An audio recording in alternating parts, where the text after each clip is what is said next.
for you all to jump into this final workshop. We've got a lot to cover this evening. We've got an amazing guest speaker for you this evening. I think you're going to really enjoy this. Now, this workshop is all about how to make the most out of that first internship. How do you make the most of that first internship or first job?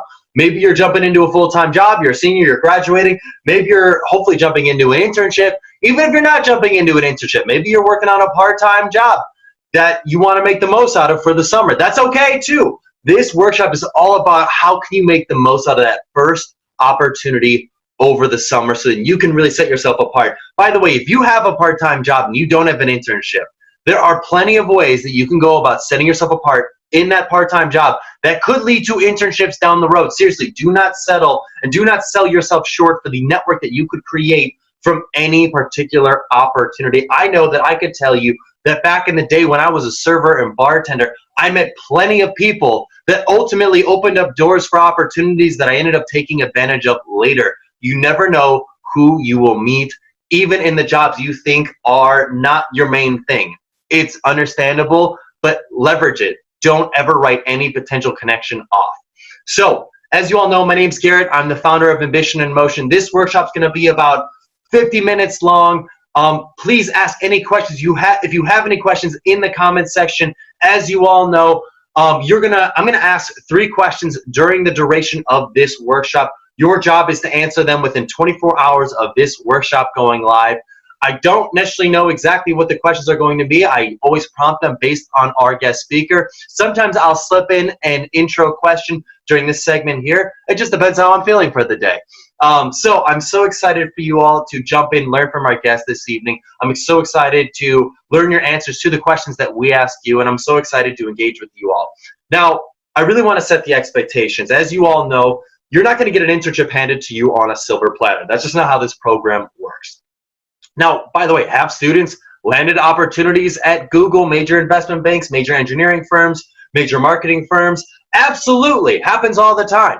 And have they done that as a result of meeting with their mentor, taking advantage of the things that they've learned through this program? Yeah, absolutely. But if you think this is going to get handed to you on a silver platter, I think you already know by now that's just not how this program works. You have to work for the things that you get.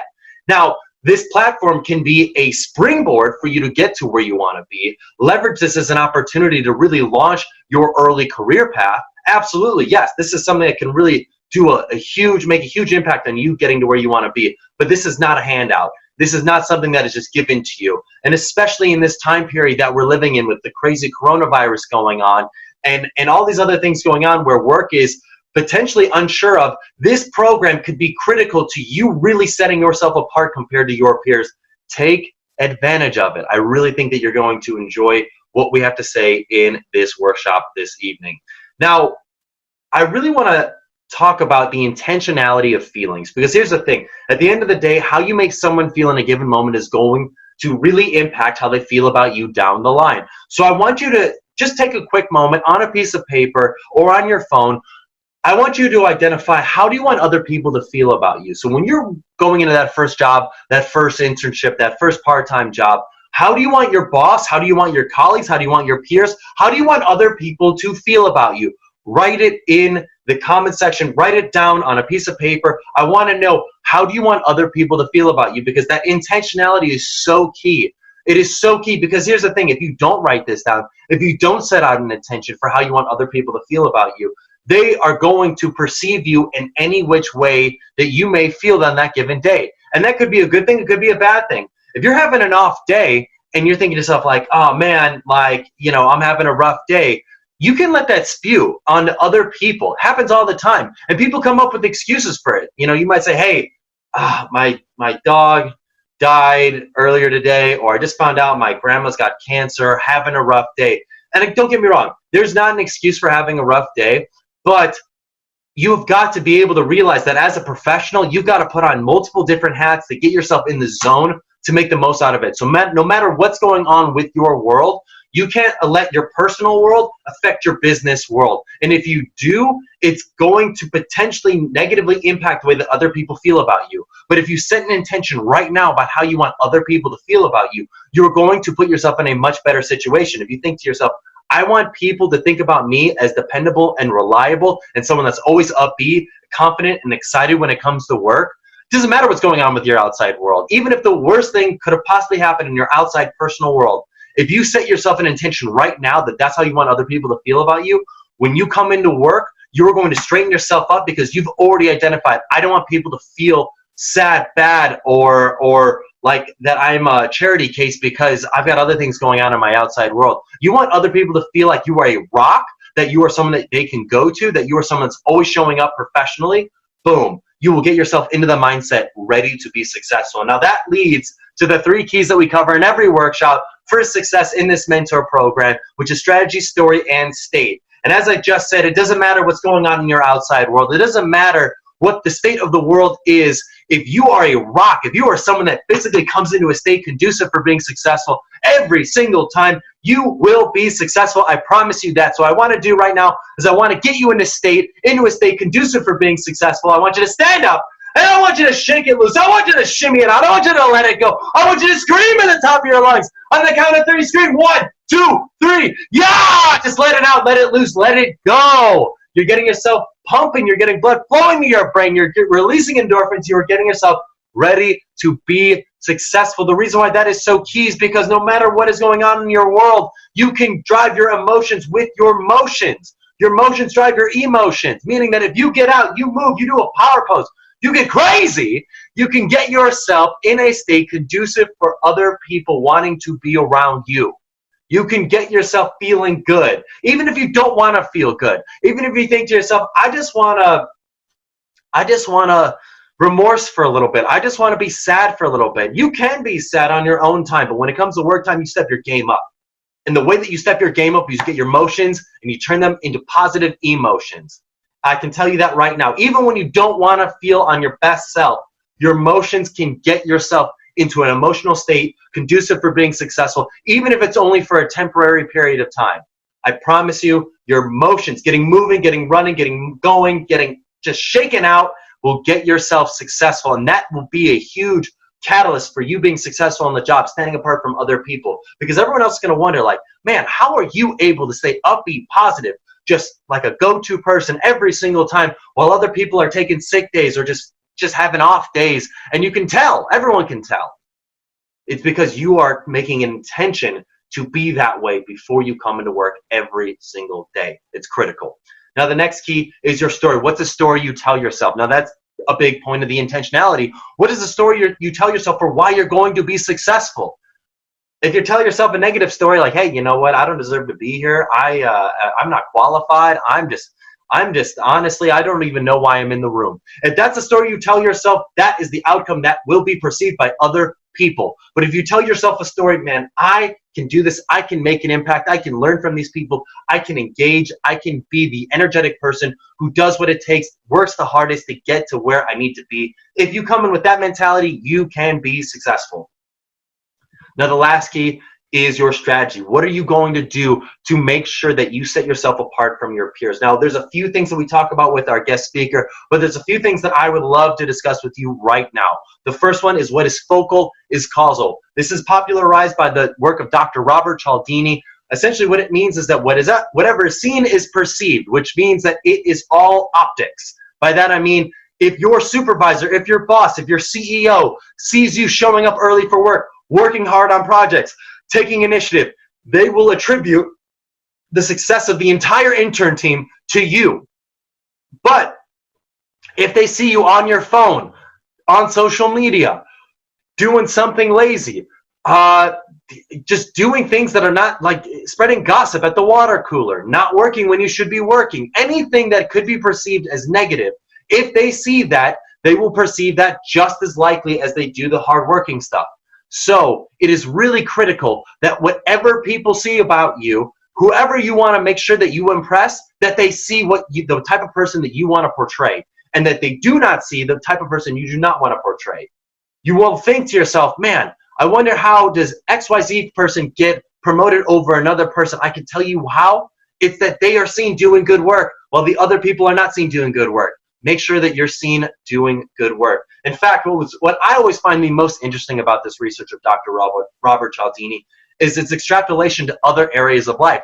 specifically as, you know, I don't know if any of you all are holed up right now for coronavirus and sitting inside watching television, but what he's observed in his research is that when cameras, especially in police interrogations, are facing any particular person, whether that be the police officer or the suspect, when the camera is facing the person, one particular person, a jury is much more likely to attribute negative feelings towards that person if the camera is facing them.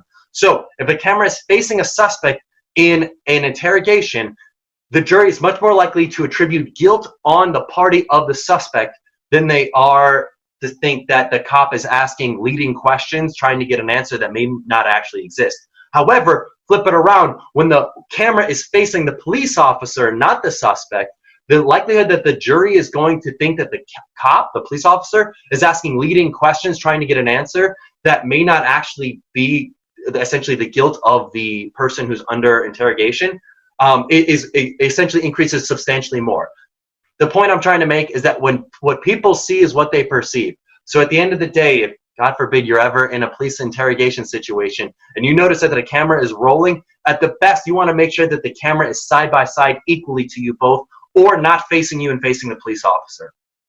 It's crazy how much of an impact that has on how people perceive other people. But more importantly, as it pertains to the workplace, make sure that people see you doing good work and not see you doing bad work. It's not a tit for tat type of thing. One bad deed is about 10 good deeds worth. You have to really, really make sure that you're not seen doing anything bad, or you are going to be on the shit list of your supervisor. And that's not a place you want to be. So the next thing that I want to talk about is this theory called the next in line theory. Essentially what this says is that when somebody is talking or about to speak, their likelihood of retaining any information before or after their speech is very low. So if you know that your supervisor is about to give a presentation, or someone that you really look up to, maybe you are about to see a keynote speaker, you're thinking to yourself, I love this keynote speaker, I love what he or she has to say, I want to go up to him or her after their speech. Bad idea. Here's why. People, when they speak, are much more likely to think about what they just said if they just finished giving a speech, or what they're about to say if they're about to give a speech. Their likelihood of retaining any new information is very minimal. So therefore, you need to give the person you're trying to make a positive impression to a leeway period before you bring up new information to them, because that will increase the likelihood that your message is actually going to resonate in their mind. But if you come up to them right before a speech or right after a speech that they just gave or are about to give, their likelihood of remembering what you said, very low. So just something to keep in mind. This also applies to a boss who's giving a speech, any colleague that's giving a speech, anybody who's about to speak publicly for anything. Make sure you don't talk to them immediately before or afterwards, because they're not going to remember what you said. So the last thing that I want to touch on is this concept called matching and mirroring. This is a great key for building rapport in the workplace, especially for someone who's got negative body language. So I think we've touched on this before in the past, but you should not have your arms crossed when you're at the workplace. It conveys that you're closed off and that you're not open to learning new information. But there's a lot of people that have bad body language in the workplace. There's going to be a lot of people that will cross their arms to you.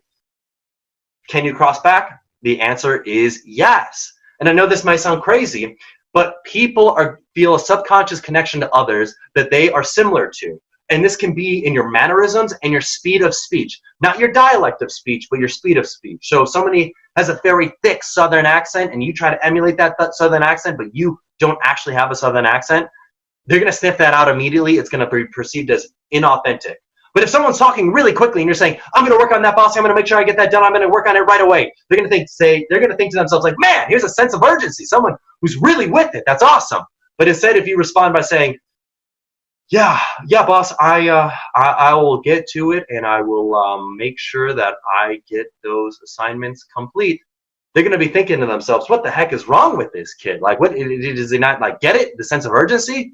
It's crazy how your speed of speech is actually perceived so similar together. So if you notice that someone talks really quickly or really slowly, following their speed of speech, matching and mirroring their speed of speech can actually help you build rapport with them. The other key is other body language. So like I said, crossing your arms. If someone's playing with their chin, you can play with your chin. Don't try to be overly obvious about it, but you can do it subtly. So if someone's playing with their ear, you can play with your ear. And I know it may sound crazy, but you can try this with a friend who's never heard this before. Go up to them, see if they've got any mannerisms. Maybe they're using their hands like this a lot. Emulate those hand gestures, and then all of a sudden introduce a new gesture. All of a sudden, maybe start playing with your nose.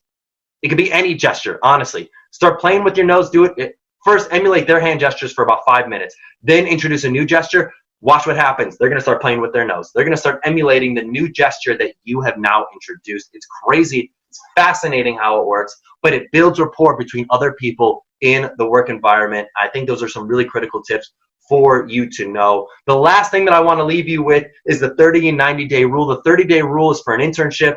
When you first get into an internship, this is, by the way, a Fortune 500 CEO taught me this tip, and that was when you first go into an internship, meet with your supervisor and ask him or her the question, what did the best intern you ever have do to set themselves apart? On the very first day, ask that question. They're going to tell you exactly what they want you to do to set yourself apart. For the next 30 days, go ahead and do it. Don't complain. Don't ask questions. Don't share any professional goals you've got for yourself. Just go ahead, put your head down, work hard. After 30 days, you have built credibility with this person. You can then say, hey, boss, would you be open to having a conversation? I would love to share with you some of my professional goals. Boom. That's where you share some of your professional goals. That's where you say, hey, I'm interested in connecting with people in these areas or these types of fields or these types of industries. And because you've earned credibility, they will help you get there. Why? Because you've earned that credibility. But if on day one you ask for that and you've earned no credibility, they're not going to do it. Or if they do, they're going to only do it on a light version. You're not going to get the full force of how they could possibly help connect you. That is something that's really critical. 90-day rule is the exact same thing, but for a full-time job. You get a little bit longer to really build that credibility with your supervisor and your employer. So those are key tips. The last thing I want to just really mention is really starting to help you get into a routine. I know that the best way to learn anything is to actually teach it. So what I want you to do is I want you to find somebody. This could be a friend. It could be a peer. It could be a classmate. It could be anybody. Teach them something that you learned in this program. Teach them anything you learned in this program. We know that students who tell at least, we know that students who tell at least 20 people something that they learned in this program, that their likelihood of landing the job, the internship, getting to a graduate degree increases exponentially.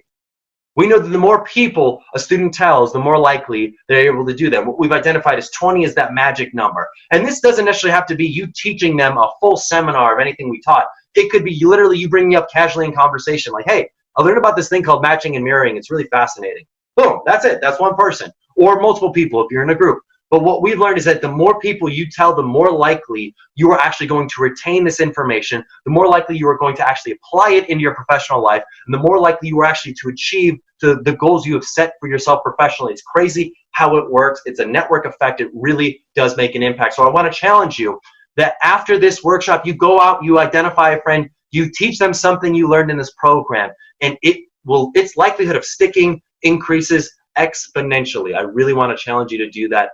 This is our final workshop. I'm really excited for what you are able to accomplish over the summer. I would really encourage you to be in the program next semester. You're going to get a new mentor. We're going to have new speakers. We're going to talk about new content. I think you're going to really enjoy it and really springboard your career into another level. I think you're going to really enjoy that.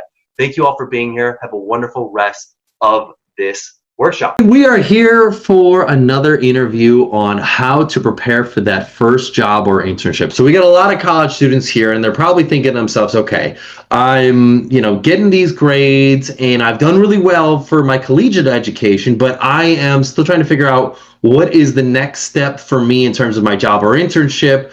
And it's not always necessarily a natural transition. Just because you were a 4.0 GPA doesn't necessarily mean that you're going to automatically have a job handed to you.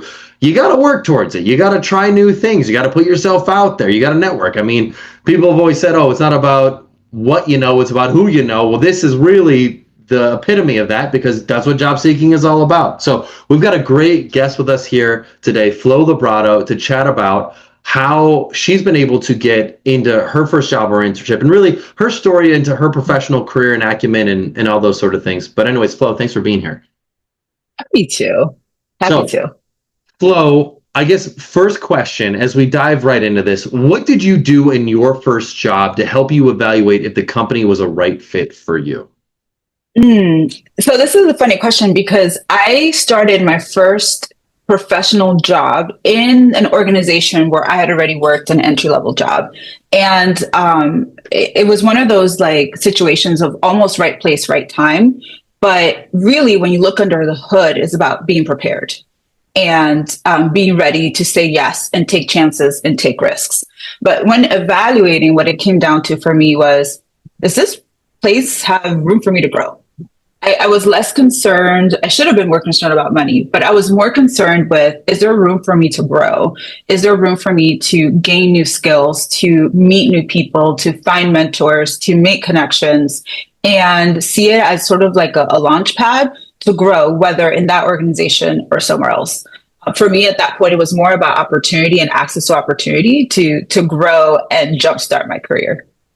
How did you evaluate that? I feel like that's a really, like, if I'm a college student, I'm putting myself in their shoes. Like, every company I'll talk to, I'll say, like, oh, is there opportunities to grow? Or what's your culture like? And every company's person that you meet with is going to be like, oh, it's an amazing culture. And there's tons of growth opportunity. Like, everybody will tell you what they think you want to hear. How do you actually suss it out to make sure that, like, you're getting the real, authentic response?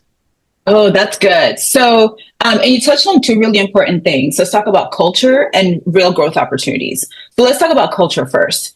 If in an interview or even networking and you know, doing a virtual coffee chat with someone to learn about a company, the obvious question might be, what's the culture like?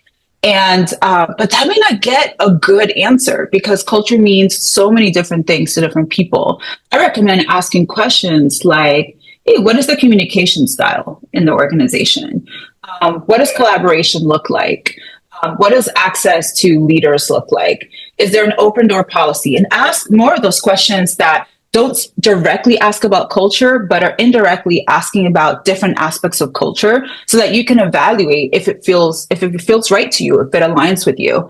For example, if you value independence and freedom and you want to innovate, and then you hear that an organization has a very tight communication, organizational structure where it's very hierarchical, then that might not be a good fit for you, where you might have layers of management to go through just to try out a new idea. So ask those questions that are not necessarily using the word culture, but asking about different pieces of culture that you care about. And then for growth opportunity, of course, if we ask, hey, is there room for growth? Of course, there's room for growth, blah, blah, blah. Ask different questions. Ask like, what does talent development look like? What kind of trainings are offered to employees and colleagues? Ask about is there a mentor program? And ask more specific questions and then listen to that response. Does someone have a ready response for you, or do they seem to be grasping in the air to make something up? And listen to that. And while you're hearing those answers, listen to your gut. Listen to what your gut is telling you if things feel right, or you're getting the sort of like dancing around the topic because there isn't really a way for early career and existing leaders and even executive leaders to continue to grow. I love that. You know, let me take a moment to ask the students a question real quick. Post it in the comments section. But what is a question you would like to ask that's not like, what's your culture like, but something unique that's different from that, but would give you an idea as to what the culture is like for that organization? Post in the comment section. I would love to learn what is your what's a go-to question you would like to ask to better understand the culture of an organization without just outright asking them. But Flo, I want to go back to this. Well, I think there's a couple of things. One, with culture, it's also subjected to that individual and what their experience is like with the culture of the organization. Because if you're talking to, you know, it's funny, we just got out of a mastermind group earlier today on this topic, where if you're talking to someone that is part of the majority in terms of both race, age, ethnicity, that sort of stuff, and you've got a culture that kind of seems to value that. So I'll give an example. Earlier today in one of our executive mastermind groups, one of our leaders who is an Asian executive at an organization mentioned that she was struggling to get to the next level within her organization, and she felt like it was kind of maybe an old white man's club, because like the real only networking opportunities were at baseball games or at country clubs or to play golf or tennis. And these are things that she just doesn't really do. She's not really interested in baseball. She doesn't go to country clubs. She doesn't like playing golf or playing tennis. But it seemed like the people who would partake in those activities ended up getting promoted up the ladder, and she was magically left behind. And so I think that, I mean, I'm not making it a race thing, but I do think there are things that you can evaluate as like, what are some of the happy hours or the things that people can do to network within the organization, and what do those activities look like? Because if it's all, seems to be catered to a certain demographic of people, you might find yourself on the outs of those opportunities, not necessarily because of your race, age, gender, whatever it may be, but because you're just not interested in those things.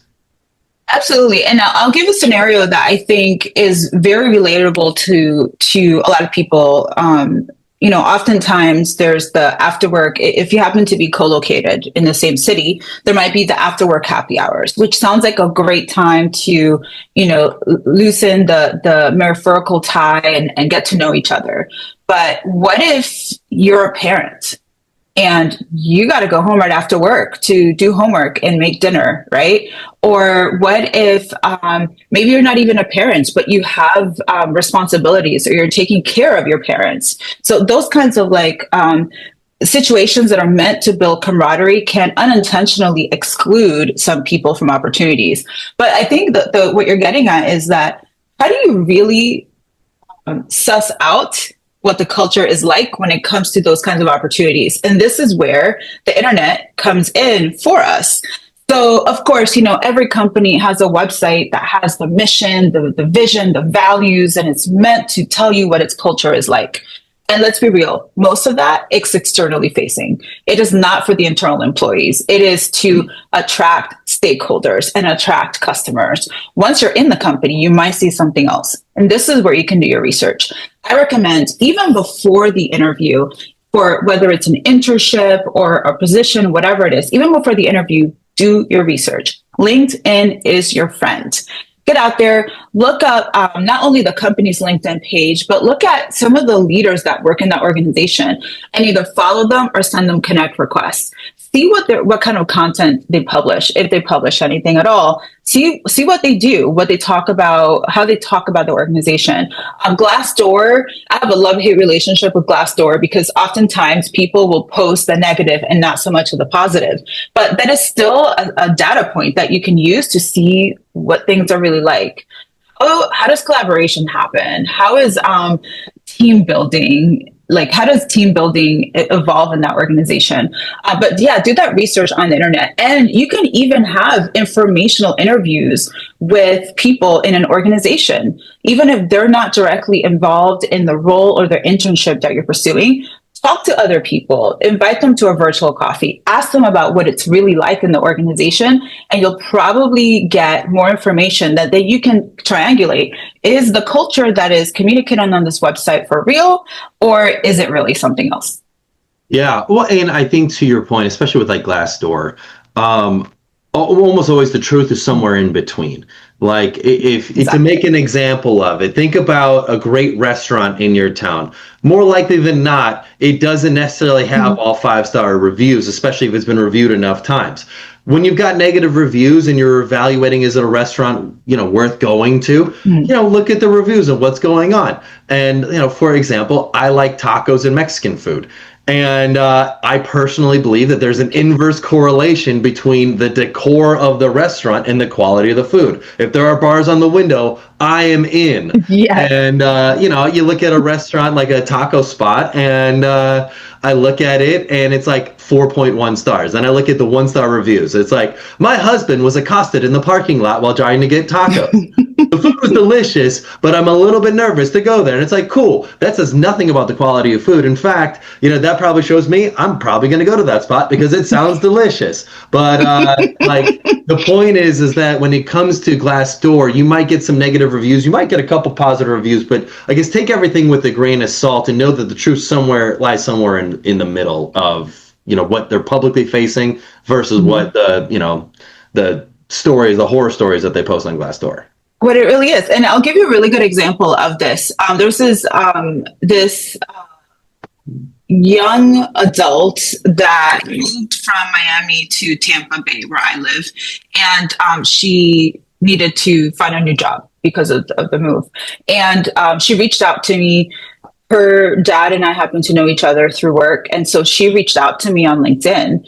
And we only live about 20 minutes away from each other. And we met up for a coffee on a Saturday morning. And she asked questions about what I do and about the company where I work. And I work at T-Mobile. She asked all kinds of questions. And in that wonderful, probably 45 minutes, she was able to learn more about the company where I work than she might have learned in other ways. And I'm sure she did her research on LinkedIn and Glassdoor and everywhere else, but she also got to hear from a person in the flesh about what things are really like. I highly encourage doing that kind of research. I love that. Yeah, we do talk about in earlier workshops just the importance of doing informational interviews and just like meeting with different people at an organization to get an idea as to what it's like to work there. But, I want to go back to your story. So when you were in your very first job, what did you do to stand apart? What did you do to, get promoted, get opportunities? What did you do to stand apart that maybe not everyone was doing, that maybe wasn't totally intuitive when you first arrived on the job? I said yes a lot. And I don't mean saying yes and become a workaholic. That's not what I mean to say. But I said yes to even projects where I didn't have full competence.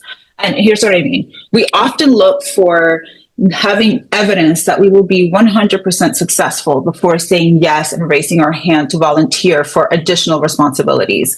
And while that might feel good and safe, there's a little bit of risk taking required here. So if a project is offered and volunteers are requested, instead of assuming or waiting until you have 100% confidence that you have 100% competence, if you have 60% of it, raise your hand, go for it, and be upfront and say, hey, I'm really good at XYZ, but I have a lot to learn in ABC.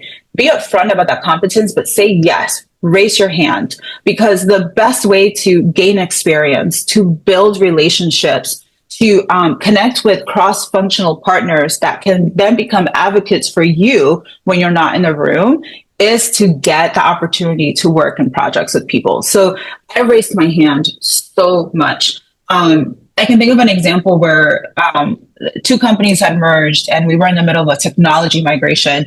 And there was a project that honestly didn't fully understand it, but I said, yes, I want to participate, because I knew that would help me learn, and I would get to work closely with leaders that I admired from a distance and I wanted to get to know better. So yes, say yes as much as possible. Protect your boundaries. I'm not saying dive into every single thing and then burn out, because that does not end well. But say yes, gain experience.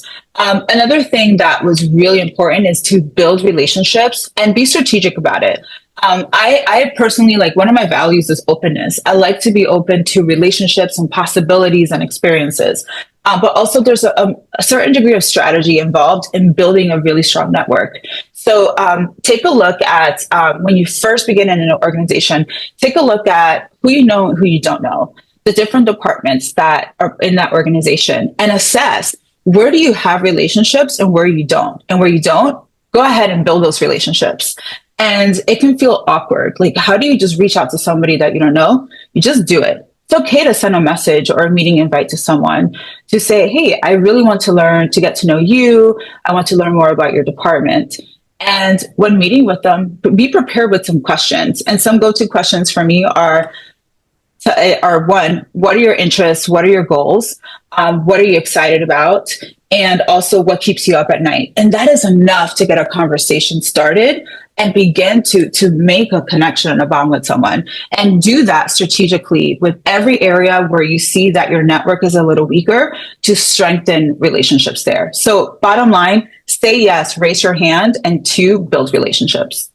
I love that so much, because you and I both know that in a dynamic corporate environment, for better or for worse, layoffs happen and unfortunate situations happen. And if you are only insulated within your team, if the organization says, we're going to cut off this team, you're more than welcome to find another role within the organization. Mm-hmm. We'll put you at a priority hire because you're already internals of the organization. Good luck. That happens all the time. Very That is real. frequently it happens.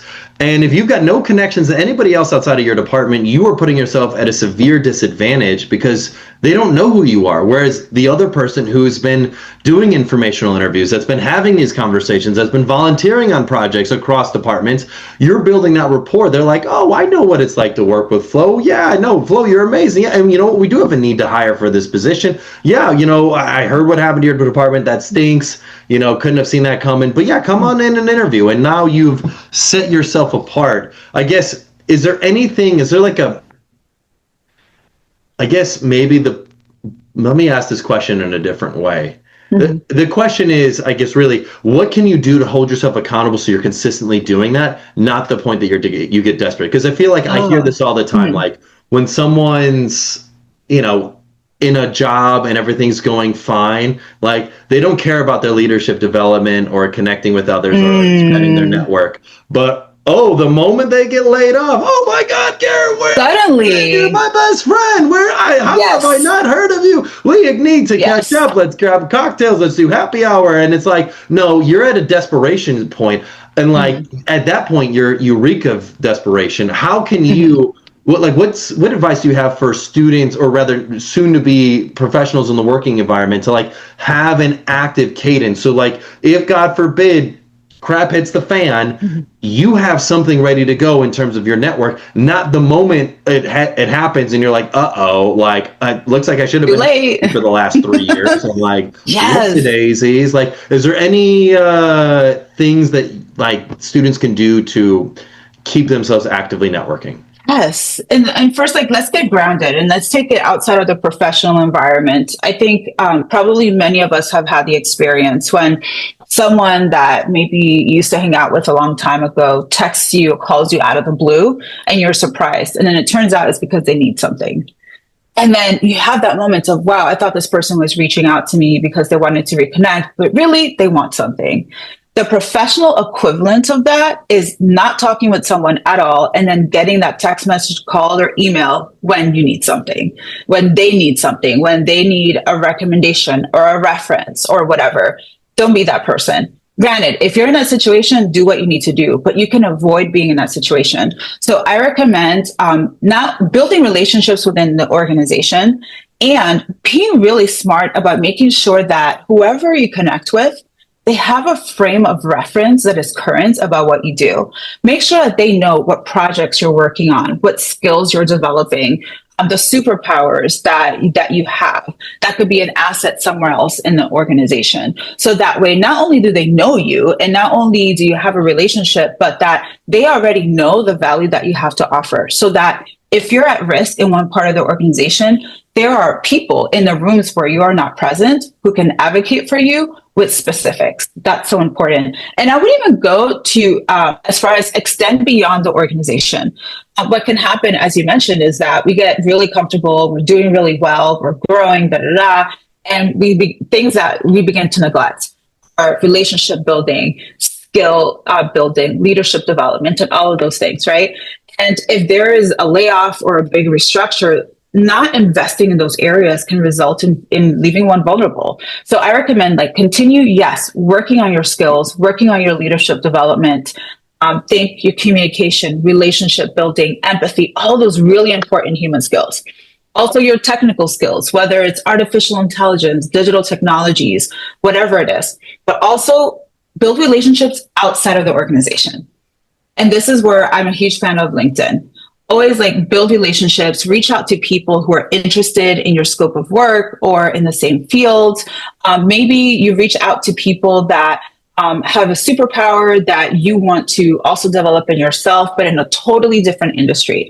That way you have a strong network of people in the organization and outside of the organization.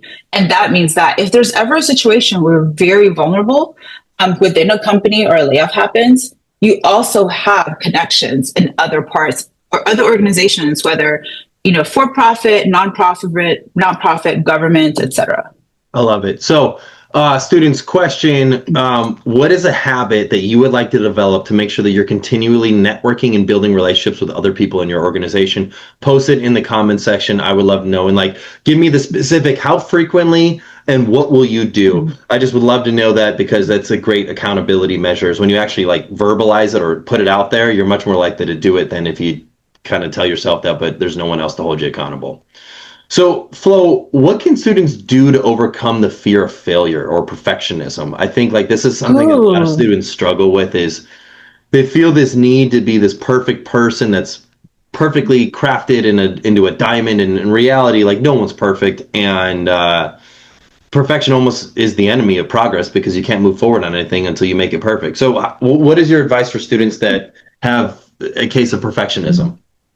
It's funny. I laugh because I just posted about this today. I had a conversation with someone very early this morning about this very topic. And I'll start with this. If you're looking for the fear or the nerves to go away, or even the mild anxiety to go away before reaching out to someone, you're going to be waiting forever. That's just how it is, right? All you need is 1% more courage than the fear that you have to go ahead and reach out to someone. You just need 1% more. That's all it takes. Instead of waiting for perfection or having the exact words, prepare, but take a risk. That's where that vulnerability is very uncomfortable. But on the other side of that vulnerability is a world of possibilities, of new relationships, new connections, learning, and all of that. So let that encourage you to have at least 1% more courage than the fear. So I'll start with that. And the second thing is, the fear of failure can be so overwhelming. The fear of failure, the fear of making a very public mistake, the fear of rejection. Let's acknowledge that that can be really hard. That said, sometimes when we're afraid of and this is what the conversation I had this morning, we're afraid of falling off a cliff. But what if instead of falling, we actually fly? And there's so much possibility that can happen. It may be uncomfortable, a little bit awkward, but anything related to people is awkward. We're awkward. We're not mind readers. We're not always 100% in sync. So go ahead and send that email, send that message, make that phone call to establish, or at least try and build a relationship. And know that if someone says no, if someone, maybe you don't get the job, or maybe you're not selected for the project, remember that is not a personal rejection of you as a person. It just means that maybe this is not the right opportunity for you, or maybe it's not the right opportunity for the organization. Or maybe when reaching out to connect with mentors, it's not that the mentor is rejecting you, is that maybe right now they have multiple mentees and they can't adequately support you. But remember that it is not personal. It is not rejection of you as a person. Another thing too is that build resilience. And resilience isn't feeling great all the time and everything goes smoothly for me all the time, and therefore I'm okay. Resilience is the ability to bounce back quickly after a setback. It is not pretending that there wasn't a setback, but acknowledging where you are and being able to learn and move forward from there. And how do we build resilience? Having a strong network definitely helps. Looking for that learning, that gift in every situation, even if there is a failure. Again, having that little bit more courage than the fear. And when in doubt, borrow a little bit of resilience. Maybe it's reaching out to a mentor or a close friend or a manager or a professor who might be able to encourage you to help you to keep going. On that note, I see this a lot in work environments, especially for young professionals, is a lack of getting feedback from their boss. I think in bigger organizations are better about it, but in a lot of medium and small businesses, there's not necessarily the best feedback mechanism in place for a boss to give feedback to a team member, except for during the performance reviews. And by then it's too late. You're like, you've been frustrated at me for the last year and you're just telling me about this now. Can we at least have had this dialogue? So on the fear of, trying to be perfect, what is the best way to ask your boss for feedback, especially if you're not getting it all too frequently? Definitely ask for what you want. I recommend not just asking for feedback. The question, hey, do you have any feedback for me? May feel very general, or may feel like it is out of context if asking, randomly or out of the blue or at your next one-on-one. Instead, ask for specifics when it is close in time. I mean, think about the question. If I were to ask, Hey Garrett, do you have feedback for me in general? You might be, you might have to think and grasp, right? Because you may not have a frame of reference. But what if, hey, after a mastermind group, I say, hey Garrett, how do you think I showed up in that mastermind group just a few minutes ago?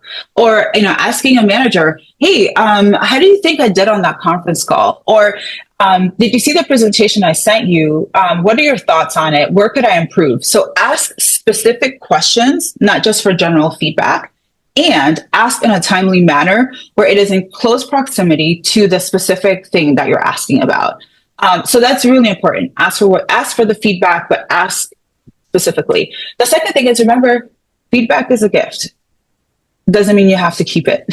So, because it's still very subjective. So when asking for feedback, I recommend asking for feedback from different people to then, again, triangulate and take all of their feedback, think about it, keep what you want and make it your own, and let go of the rest.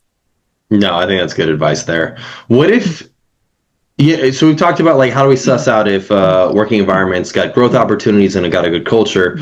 Sometimes some companies are really good at just keeping that under wraps. What if we discover that we're just in a toxic work culture? Is there any way we can salvage a really bad situation and turn it into a positive? Because like, I mean, it would suck that if your first job out of college ended up being a really toxic space. Like it's hard to bounce back from that. What can students do to salvage a tough working environment? Oh my gosh. And I do not advocate staying somewhere where your mental health is significantly impacted. Let me start with that. However, working even in a toxic environment has a lot of gifts for learning. You get to learn about what does not work for you, what you don't like. You get to learn about maybe the kind of leadership that you don't want to work for, or the kind of leader you do not want to be. So extract those gifts so that you gain clarity that can help you make a different choice in the future.